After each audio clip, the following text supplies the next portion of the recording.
నిన్న 2 జూన్ తెలంగాణ రాష్ట్ర అవతరణ దినోత్సవం. ఉద్యోగులంతా ఆశగా ఎదురు చూసిండ్రు.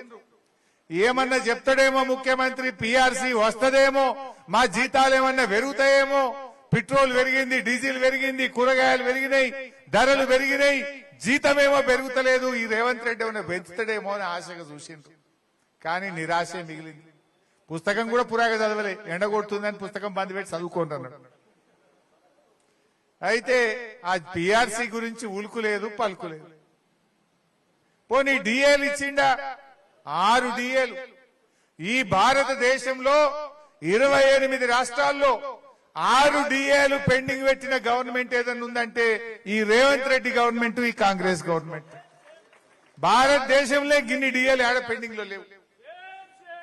రిటైర్డ్ అయిన ఉద్యోగులకు బకాయిలు ఇయ్యడు, డిఏలు ఇయ్యడు, పీఆర్సీలు ఇయ్యడు, ఉద్యోగుల ఉసురు పోసుకున్నాడు.